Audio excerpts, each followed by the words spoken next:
पाण्याच्या पुरावरून पाटबंधारे खातं आणि महापालिकेमध्ये झुंपली आहे। 22 जुलैलाच पाण्याच्या विसर्गाची पूर्व सूचना दिली असं पाटबंधारे विभागानं म्हटलेलं आहे आणि पुणे महापालिकेला उत्तर दिलंय। महापालिकेनं पूर्व सूचना गांभीर्यानं न घेतल्याचा आरोप सुद्धा पाटबंधारे विभागानं केला आहे। तर पुणे मनपाच्या अधिकाऱ्यांमुळे पुण्यात पूरस्थिती हाताबाहेर गेली का असा सवाल यामुळे उपस्थित होतोय।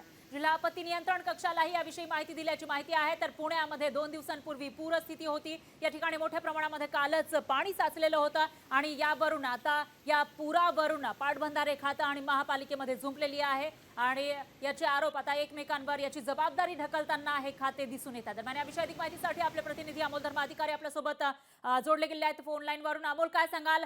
पुणेकरांना पुराचा फटका बसलेला आहे, मोठ्या प्रमाणामध्ये शहरामध्ये पाणी साचल्याचं दिसून आलं होतं, पण आता महापालिका असेल किंवा पाटबंधारे खातं जबाबदारी एकमेकांवर झटकताना दिसतात, काय अपडेट्स?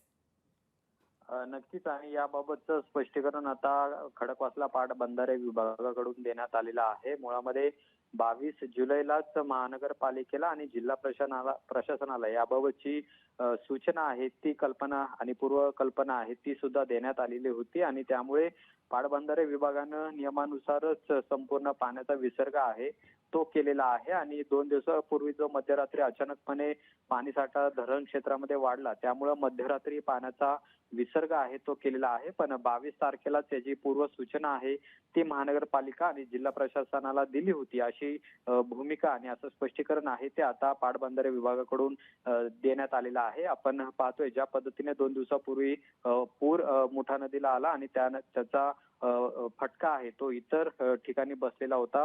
पाण्यामध्ये अनेक जण वाहून गेलेले होते, तर नुकसान घरांचं मोठ्या प्रमाणात झालं।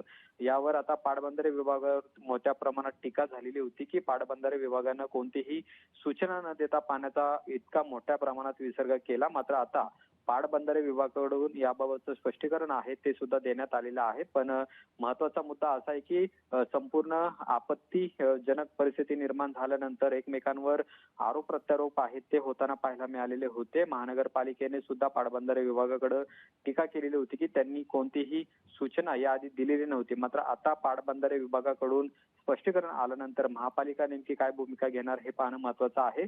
पण या पुढील काळामध्ये अशा पद्धतीच्या घटना घडू नये यासाठी पाटबंधारे विभाग आणि पुणे महानगरपालिका आणि जिल्हा प्रशासन यांच्यामध्ये समन्वय असणं महत्वाचं आहे, तरच सामान्य नागरिकांना अशा पद्धतीचा पुराचा धोका आहे तो निर्माण होणार नाहीये।